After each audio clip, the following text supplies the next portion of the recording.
Hi, Loretta. This is Mary Jane Clark. I've looked at your resume and got a couple of points about it. First, is the summary of qualifications. That looks more like, they don't really look like qualifications. It sounds more like titles you've had.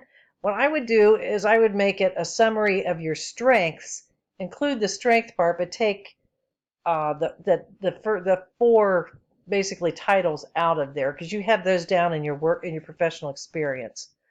Once you go down to your professional experience, you have a lot of capital letters that you don't need. Daily, weekly, monthly reports, documentation, um,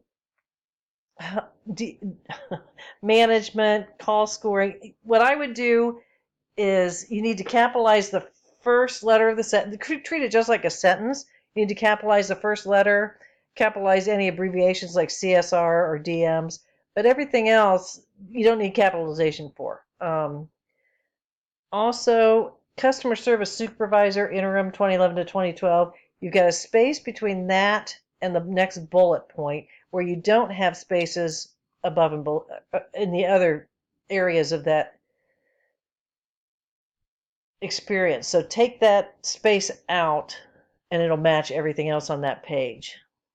Then on the second page here, again, you have the capitalization you really don't need.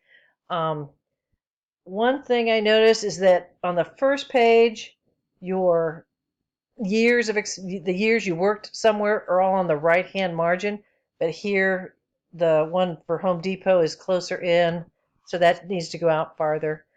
Another thing I noticed is under Customer Service Desk Supervisor and under Department Manager, you use the same bullet point, created weekly schedules, conducted staff meetings and productivity reviews.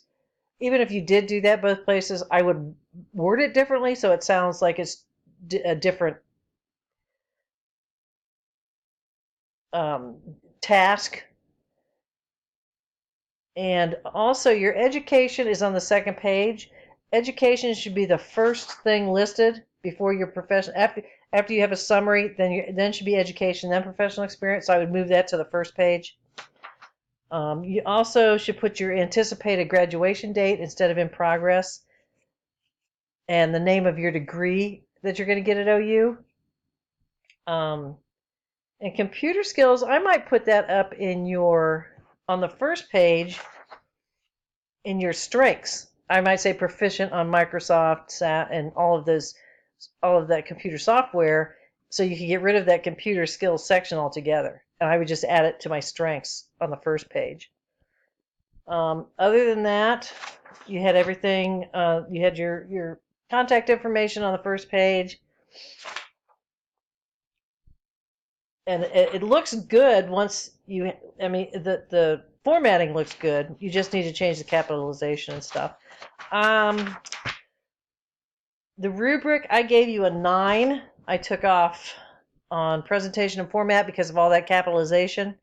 I took off spelling and grammar because of some of the spelling errors. But if you just clean it up a little bit, your experience in education is excellent. So good luck. Hope you do well.